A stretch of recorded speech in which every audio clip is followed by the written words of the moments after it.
Olá, boa tarde. Sejam bem-vindos a mais uma edição de Mercado e Companhia. Vamos aos destaques de hoje. Em Rio Verde, Goiás, preço da saca de soja recua R$ 10 em um único dia. Outras praças também registraram queda. IMEA revela que agricultores de Mato Grosso reduziram o ritmo da venda antecipada de soja. E mais, um grupo de produtores se uniu para investir em uma usina de etanol de milho. Você vai ver tudo isso e muito mais nesta edição que já está no ar. O convidado que abre a edição de hoje é Guilherme Belotti, gerente de consultoria agro do Itaú BBA. Guilherme, seja bem-vindo, muito boa tarde, porque o preço da soja está caindo tanto no mercado doméstico. A gente acabou de ver um cenário de queda de até R$ 10 em um único dia. Boa tarde, Kellen. É um prazer estar aqui com vocês. Nós temos aqui alguns fatores fundamentais que ajudam a explicar essas quedas recentes dos preços da soja aqui no Brasil. O primeiro deles, sem dúvida nenhuma, é essa valorização do câmbio que nós tivemos aí nos últimos dias, né? Se nós lembrarmos, nós saímos de um câmbio que estava sendo cotado ao redor de 5,30 para os patamares atuais, na casa de 5,9, 5,10. Isso contribui para fazer com que as paridades com os preços internacionais, quando denominados em reais, elas caiam. Tivemos também aí uma ligeira redução dos preços no esticado, também muito a rebote aí da melhora do clima aqui no Brasil na última semana, da perspectiva de boas chuvas para essa semana, para a grande maioria das regiões produtoras aqui no Brasil. E outro ponto que é relevante também é que nós temos agora, ele é um período sazonal de uma redução do movimento aí das esmagadoras, né? Nós temos ouvido notícias que algumas delas estão bem cobertas e outras aí se preparando para fazer manutenções aí com vistas aí às operações para 2021. Então, são três fatores aí que ajudam a justificar essa queda no mercado local. Essa é uma explicação de uma fotografia que a gente está vendo nesta semana, observada aqui por nós, de uma queda de até R$ 10 por saca, base Rio Verde, Goiás. Aí você diz que não necessariamente isso seja uma tendência dos preços continuarem caindo, prioritariamente porque o seu foco é o risco climático, Guilherme? É isso. Quando a gente olha a foto, quando a gente olha o macrão do que está acontecendo no mercado global de soja, nós estamos entrando num ano safra em que nós temos uma disponibilidade menor de soja no mundo, né?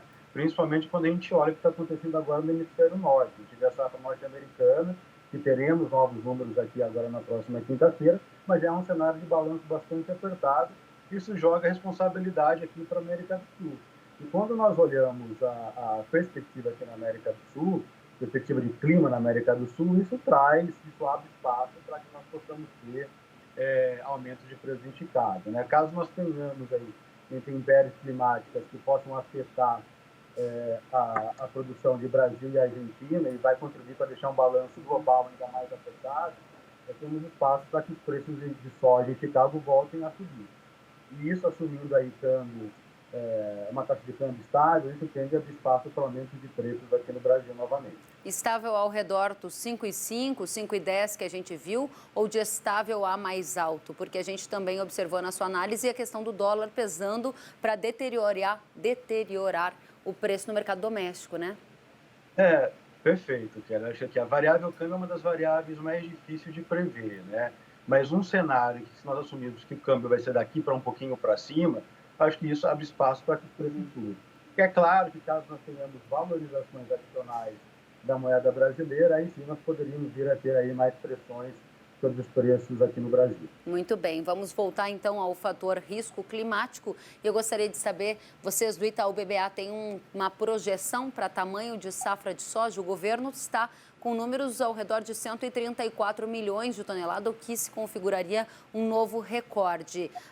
O Itaú BBA revisou a sua expectativa de produção diante dos efeitos do fenômeno Laninha já observados em áreas do sul até centro-oeste do Brasil, Guilherme? Keren, nós estamos em processo de revisão, uma tendência de uma revisão para baixo dos nossos números de produção, que também era na casa de 133 milhões de toneladas, né? Diante de todo o atraso do plantio, a gente já tem um teto produtivo menor esse ano, e depender de como vai ser aí o desenvolvimento climático, a gente pode ter uma uma safra aí mais próxima de 130, 131 milhões de toneladas. Ou seja, ainda uma projeção de safra recorde, mas abaixo daquela super safra observada nas primeiras estimativas e projetadas nos primeiros levantamentos, Guilherme. Perfeito, Keren. É essa leitura, ressaltando aqui que nós temos que ficar muito atentos com o que vai ser o clima em dezembro e janeiro, que são meses aí decisivos aí para grande parte da lavoura brasileira. Quais são as situações mais dramáticas em termos de cenário climático no mercado brasileiro hoje, que faz o Itaú BBA projetar uma redução de pelo menos 4 milhões de toneladas em relação aos números inicialmente divulgados? Nós tivemos um atraso de plantio que acabou impactando aí todo o manejo varietal das lavouras que foram plantadas, né? Isso já pode levar a uma redução do teto produtivo. Talvez as variedades mais com potencial produtiva, que têm ciclos mais longos, não puderam ser utilizadas, né? Como era pensado, como era planejado anteriormente. E nós temos aí climas irregulares em quase todo o Brasil, né? Déficit hídricos aí em quase todas as regiões. É claro que esse nosso número pode ser revisado novamente, de acordo com o que for aí as precipitações e temperaturas aí ao longo do resto de dezembro e também de janeiro. Para encerrar o ano... Pois não? Desculpa, é só assim, é uma safra que exige bastante atenção, que tem um coeficiente aqui de previsibilidade um pouco menor do que as safras anteriores. Muito bem. Para encerrar, o fator internacional também pesa. Sei que vocês acompanham relação Estados Unidos e China, prioritariamente diante da possibilidade aí do governo de Biden impactar neste relacionamento. Qual é a visão do Itaú BBA e o efeito colateral para o produtor de soja brasileiro, Guilherme? Sob a nossa perspectiva, o Biden provavelmente vai adotar um tom muito mais moderado de discussão com a China. A gente acha que a tensão comercial ainda vai seguir, mas vai ser um tom mais moderado, né? Se isso a curto prazo pode ser prejudicial para o produtor brasileiro, já que deixa uma relação China-Estados Unidos um pouco mais próxima, no longo prazo isso tende a trazer abrir espaço para um crescimento global mais robusto, que no final do dia é beneficiário traz benefícios para toda a economia brasileira, notadamente o agronegócio como produtor de alimentos. Muito bem. Guilherme Belotti, Itaú BBA, muito obrigada por abrirem a edição de hoje conosco. Desejo uma boa semana. Até a próxima. Obrigado, Kellen. Um abraço. Para você também. Em Mato Grosso, os agricultores reduziram a intensidade das vendas antecipadas da safra 2021 de soja. O volume negociado em novembro foi menor desde que as comercializações deste ciclo tiveram início, lá em dezembro do ano passado. Vamos até Cuiabá, em Mato Grosso, onde o jornalista Luiz Patroni tem mais detalhes. Boa tarde, Patroni. Oi, Kellen. Boa tarde para você, boa tarde a todos. É uma reação, acreditamos que natural, né, Kellen? Até porque boa parte dessa safra, grande parte dessa safra já está comercializada, né? A comercialização ao longo de todo esse período foi em ritmo recorde. Agora os produtores começam, sim, a pisar no freio diante do tamanho da produção que já foi comercializada e também diante daquela preocupação, né, com os efeitos da falta de chuvas aí nas lavouras, desde o atraso do plantio, a ressemeadura, né, em algumas áreas e também a preocupação com os efeitos na produtividade dessas áreas. Portanto, aí sim acabou configurando essa retração comparada a outros momentos, né, a outro ritmo, um ritmo mais lento do que em meses anteriores. A gente preparou uma nota com as informações, com os números divulgados ontem pelo IMEA. Vamos exibir agora. De acordo com o IMEA, as vendas da atual safra de soja avançaram 2,08 pontos percentuais em novembro. Foi o menor volume desde o início das negociações desta safra, há um ano. Entre os motivos, a preocupação com os efeitos da irregularidade das chuvas no desenvolvimento das lavouras. Outro limitador é o montante expressivo de grãos já comercializados com antecedência em Mato Grosso. Os agricultores negociaram até aqui 66,45% do que esperam colher, bem mais que os 51,12% que estavam negociados nesta mesma época do ano passado. O IMEA também atualizou os números da safra 2021-2022. As vendas avançaram 2,57 pontos percentuais no último mês, chegando a 12,97% da produção prevista. Nesta mesma época do ano passado, a negociação antecipada não chegava a 1% da colheita projetada. Bom, vamos lá, de trás para frente então, né? O ritmo das vendas da safra futura, da safra 21-22, um ritmo extremamente expressivo, como a gente mostrou ali, superando inclusive o ritmo dessa atual safra, né? No começo da venda também foi bastante antecipado, mas como a da próxima safra, realmente é um ritmo muito histórico aqui em Mato Grosso. Da safra 21-22, Kellen, o preço médio de comercialização agora em novembro, segundo o IMEA, ficou em R$ 107,98 a saca. Já dessa safra atual que está sendo plantada agora, terminando de ser cultivada, os produtores venderam aí um preço médio de R$ 125,92. Lembrando que a maior parte, né, dessa produção que vai sair dos campos agora no ciclo 2021 foi vendida nos primeiros meses, lá para trás, né, com preços bastante diferentes dos atuais, Kellen. Muito obrigada, Luiz Patroni. Boa tarde para você. O projeto de lei que incentiva o transporte de cabotagem está em votação na Câmara dos Deputados desde ontem. Vamos até Brasília, onde a Paola Cuenca tem mais informações. Este projeto é conhecido como BR do Mar. Em que momento nós estamos? Está mais próximo dele virar uma realidade no Brasil? Pois é, Kellen, boa tarde para você, boa tarde a todos. A partir das 2 horas da tarde, os deputados vão retomar os debates a respeito desse projeto de lei, que é conhecido como BR do Mar, o projeto que incentiva o uso da cabotagem. Eles começaram a votação a respeito dessa matéria ontem por volta das 3 horas da tarde e essa votação seguiu até as 2 horas da manhã. O texto base desse projeto foi aprovado. Mas eles estão agora no processo de analisar todas as propostas de emendas, feitas tanto por partidos quanto por deputados. São emendas que podem alterar alguns pontos desse texto base que já foi aprovado. Então, acontece bastante discussão dentro da Câmara. Inclusive porque essa pauta ela tem bastante polêmica, já que partidos de oposição entendem que esse incentivo da cabotagem, da forma como está colocado, pode reduzir empregos no país, incentivar a chegada de empresas estrangeiras, o monopólio de empresas estrangeiras nessa parte logística da cabotagem. Então existe bastante conflito, muitas obstruções acontecendo no Congresso. O debate deve continuar se estendendo por bastante tempo ainda na tarde de hoje. Mas a expectativa é de que haja uma finalização a respeito dessa votação e que então o projeto possa seguir para o Senado. Explicar em algumas linhas, esse projeto, que é de autoria do governo, é considerado uma prioridade para o ministro da Infraestrutura, Tarcísio Freitas. Ele coloca algumas medidas para incentivar esse uso da cabotagem. Entre elas está a flexibilização de uso de embarcações estrangeiras. Isso significa que as empresas de navegação, as empresas brasileiras de navegação, poderiam locar estes navios, que são estrangeiros, para fazer todo o trabalho dentro do país com maior flexibilidade. Hoje em dia existem regras muito restritas a respeito desse uso de embarcações estrangeiras. Bom, sobre essa questão de todo o incentivo que é colocado, as metas do governo federal são de que 40% da frota marítima devem crescer com essa aprovação deste projeto de lei que está em debate.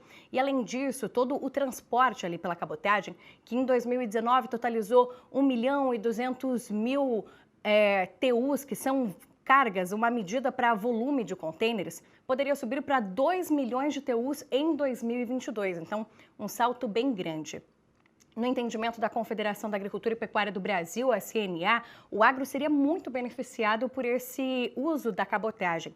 Em um estudo feito pela CNA, um transporte, por exemplo, de milho, que sai ali de Sapezal, no Mato Grosso, e vai para Fortaleza, no Ceará, hoje, pelo caminho normal, chega a custar quase R$ 500 por tonelada esse custo logístico, e com a cabotagem poderia cair para R$ 230 a tonelada, uma queda aí de mais de 50%. E é por conta disso, por essa troca do uso tradicional por um uso da cabotagem, que existe também, claro, uma resistência, a respeito principalmente dos caminhoneiros. A Associação de Caminhoneiros Autônomos é contra esse projeto. Eles acreditam que o emprego para essas pessoas que atuam com os transportes rodoviários deve cair 40%, o que, claro, causa muita preocupação. De acordo com o governo, não seria uma queda nesse tamanho e, com isso, toda a frota logística ficaria cada vez mais integrada. Não seria um prejuízo para a nação.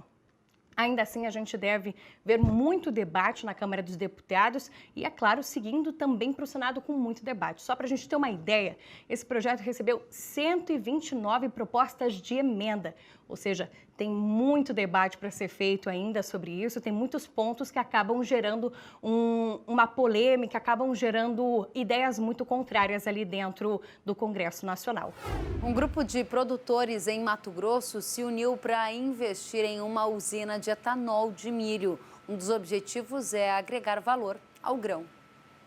A usina fica em Nova Marilândia, a 200 quilômetros de Cuiabá. O objetivo é produzir já a partir de janeiro 112 milhões de litros de etanol por ano, 80 mil toneladas de DDG, além de 42 mil megawatts de energia. O investimento de 160 milhões de reais foi feito por 24 produtores da região. Constituir uma sociedade anônima com esse propósito, agregar valor ao milho que eles produzem na região, e eles estão muito otimistas com esse projeto. Das 16 usinas de etanol de milho em operação no Brasil, 9 estão em Mato Grosso, 5 em Goiás, uma no Paraná e outra em São Paulo. Com o preço do milho atingindo os maiores patamares da história, tem sido um desafio para o setor manter a viabilidade econômica. A alternativa é antecipar a compra da matéria-prima e explorar ao máximo todas as alternativas que o grão oferece. Pode ter um confinamento, você pode fazer faz o DDG, faz um óleo vegetal, etanol hidratado, etanol anidro e a energia. Vai diminuir a margem, com certeza, mas você sabe que tem uma boa margem o etanol de milho. Só nos últimos 5 anos, a produção de etanol de milho no Brasil aumentou mais de 10 vezes. Saltou de 140 milhões de litros para 1,62 bilhão de litros em 2019. Este ano, devemos produzir algo em torno de 2 bilhões 750 milhões de litros. E a meta até 2027 é chegar a 8 bilhões de litros. Mercado consumidor não vai faltar, principalmente quando se trata de um produto alinhado às pautas atuais, como sustentabilidade e preservação do meio ambiente. Com etanol, o Brasil já substituiu 3,15 bilhões de barris de gasolina, o que é muito importante para um país que tem reservas provadas de petróleo de 12,7 bilhões de barris. E isso precisa ser pontuado, porque as pessoas precisam saber que isso está ocorrendo aqui no Brasil. Outra grande vantagem é a própria verticalização. Processar o milho é muito mais vantajoso financeiramente do que simplesmente vender o produto in natura. Apenas nessa nova usina que citamos no começo da reportagem, foram criados 1.350 postos de trabalho diretos e indiretos. Ele não vem ser aí um problema para as proteínas animais, um problema para a segurança alimentar. Nós estamos exportando muito. É melhor a gente industrializar o milho em grão do que exportar. E eu acho que esse é o papel do etanol de milho dentro desse processo. Sentiu falta de algum conteúdo? Acesse canalrural.com.br.